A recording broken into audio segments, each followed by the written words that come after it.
무거운 주제일 수도 있는데 저희가 지금 앞에 다룬 두 가지랑 비교했을 때 이제 양승태 전 대법원장 시절에 법원행정처 일종의 이제 사법 행정을 담당하는 곳인데 이곳이 이제 사법 행정권을 남용했다는 의혹과 관련해서 이 사건을 담당할 재판부를 이제 여야 사당이 자유한국당을 제외한 여야 사당이 특별재판부를 만들어 다루자 기존 법원 시스템과 다르게 이렇게 논란이 되고 있습니다.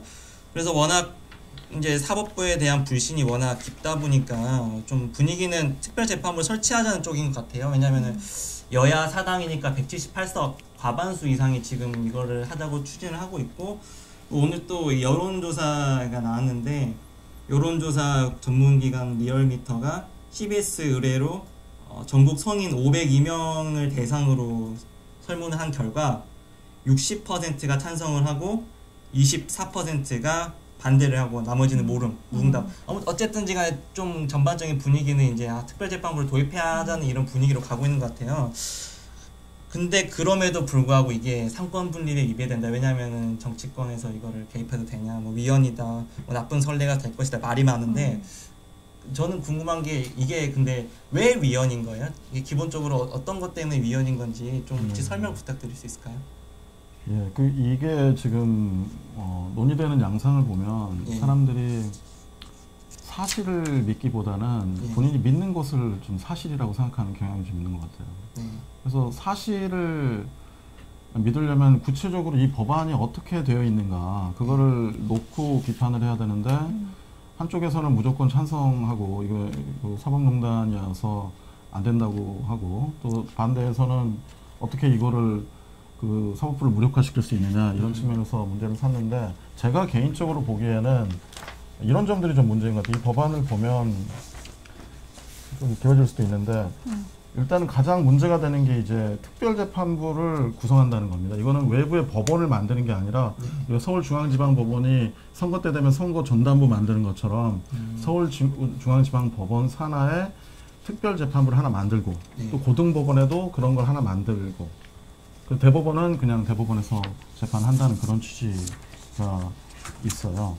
근데 이런 내용은 사실은 지금 방금 전에 말씀드린 바와 같이 서울중앙지방법원장이나 대법원에서 할 일이거든요. 그리고 이거는 어떻게 보면 사법이 자율적으로 작동되는 영역의 사건의 배당이랄까 뭐 이런 부분은 반대로 이제 국회에서 뭐 여러 가지 자율적인 어떤 행위들을 많이 하는데 이런 것들을 사법부가 일일이 감나라 배나라 하면서 이건 잘못돼 이건 잘되다 이렇게 하지 않거든요. 이거는 이제 국회의 자율권을 사법부가 존중한다는 의미에서 국회에서 일어난 일들은 사법심사의 대상으로 많이 배제를 하는 편이에요. 마찬가지로 국회도 권력분립의 원리상 사법부가 자율적으로 형성할 수 있는 영역에 대해서 너무 지나치게 간섭하는 것은 권력분립을 침해할 소지가 있어요. 그런 점에서 볼 때 그 중앙지방법원장이나 대법원이 할 일을 이렇게 구체적으로 후보 추천위원회를 이렇게 구성해가지고 여기서 추천하는 변호사로 중앙지법 산하에 특별재판부를 만들고 고등법원도 만든다. 이런 게 좀 문제인 것 같고 더 나아가서는 지금 여기 어떤 내용들도 있냐면 국민참여재판을 의무화하고 있는 조항이 있어요.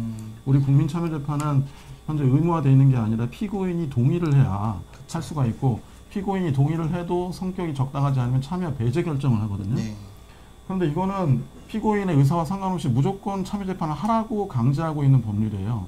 그럼 왜 일반적인 국민참여재판과 달리 여기서는 국민참여재판을 강제해야 되는가에 대한 합리적인 어떤 설명이 별로 없어요. 그러면 이게 이제 이렇게 설명할 수는 있을 것 같아요. 말이 좀 길어져서 죄송한데 국민참여재판을 한다고 해도 그 결정에 재판부가 구속되는 건 아니거든요. 그냥 권고적인 효력이 있으니까 아무 문제가 없다 이런 이제 반박이 있을 수는 있는데 그렇다 하더라도 이런 그 중대한 사건에서 국민참여재판을 의무화해서 국민참여재판에서 유죄가 나온 사안을 혹은 무죄가 나온 사안을 재판부가 갑자기 뒤집어가지고 결론을 내릴 수가 있겠습니까? 이 어떻게 보면 재판의 형식을 규정하고 있고 또 하나는 이례적으로 이 판결문에 이 특별재판부의 판결문에는 합의에 관여한 모든 판사의 의견을 표시하도록 돼 있어요. 우리 일반적으로는 재판부의 그 3명이 있는데 누가 이렇게 반대를 해도 그 내용이 들어오지 않아요. 대법원 같은 경우는 소수 의견도 나오고 헌법재판소는 반대 의견도 쓰지만 일반 1, 2, 3심에서 그런 판결은 없어요. 약간 눈치 보겠네요. 약간 내가 어떻게 판결을 그렇죠. 내리는가 따라서 솔직하게 네 의견을 밝혀라 이런 거예요. 이 법의 취지는. 그러니까 네. 판사한테 무언의 지금 압박을 주는 게 아닌가 하는 생각이 들어요. 내가 너를 지켜보고 있으니까. 지켜보고 있다. 게다가 또 12조에 보면 의무적은 아니지만 네. 기록 및 중계를 목적으로 한 여기 의무로 돼 있네. 녹음, 녹화 촬영을 허가해야 된다 이렇게 돼 있어요. 네. 의무적으로 우리가 중계방송을 봐야 돼요. 그 다음에 사건의 대국민 보고라고 해서 법원이 재판 과정에 대해서 알 권리 보장을 해서 언론 브리핑을 실시할 수 있도록 하고 있어요. 그러니까 이게 재판의 형식을 이 국회가 일일이 이렇게 감나라 배나라 하고 있는 거거든요. 이런 것은 사실 사법부 그런 정당성이 어느 정도 인정이 된다 하더라도 사법부가 형성할 수 있는 자율적인 영역을 국회가 과도하게 침해하고 있는 것이 아닌가. 그런 의미에서 아마 위헌이라는 주장이 있는 것 같아요.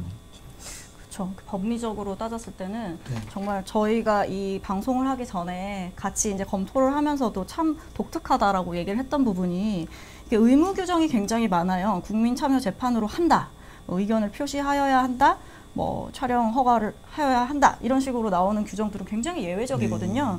근데 저는 한편으로 생각을 했을 때 사법농단이라는 정말 있을 수 없는 일이 일어난 거 아니겠습니까? 그렇기 때문에 국민들을 대신하는 국회의원들이 국민을 대신해서 우리가 좀 심판할 수 있는 어떤 계기를 마련하자, 어떤 특별한 법원을 재판부를 만들자라고 해서 시작이 된 일이고, 사실 우리가 생각을 했을 때 지금 이 건이 단순히 지방법원에서 일어난 일이 아니에요. 대법원이라는 사법기관 중에 가장 높은 수뇌부에서 일어난 일이고, 그렇게 생각이 들면은 국민들이 생각했을 땐 이거는 뿌리 깊은 곳까지 문제가 있다라고 생각을 하기 때문에 이제 입법기관에서 사법부의 어떤 삼권 분립을 침해해 가면서까지 어떻게 보면 조금 무리한 아닐 수 있는 이런 법을 만든 것이 아닌가라는 생각이 들고, 한편으로는 이렇게 한다고 해서 과연 해결될 수 있을까라는 질문도 가지게 될 텐데, 사실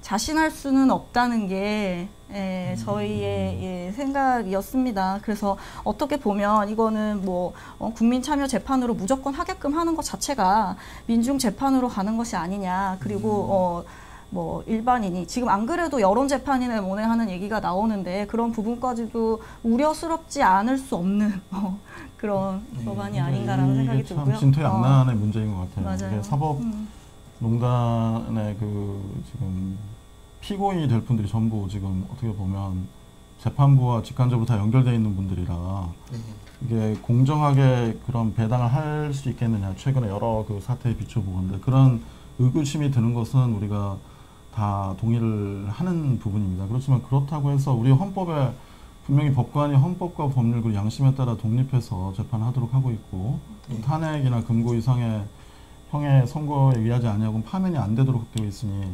이론적으로는 양심적으로 법관들이 할 수 있다고 지금 믿어야 되고, 또 그걸 신뢰해야 사실은 사법부의 존재 의의가 있고 우리가 사법부에 뭔가를 맡길 수가 있는데, 이런 식으로 특정 사건에서 항상 사법부를 뭐 아주 예외적인 케이스가 되고 앞으로도 이런 일이 발생해서는 안 되겠습니다만은, 이게 혹시 제 걱정은 선례가 돼서 혹시나 앞으로도 그런 그 사법부의 어떤 피고인이 되는 그런 사태가 있을 때마다 이런 법률을 만들어야 되고, 그렇다면 우리 사법부 시스템이 계속 누더기가 되지 않을까, 그런 생각이 좀 드네요.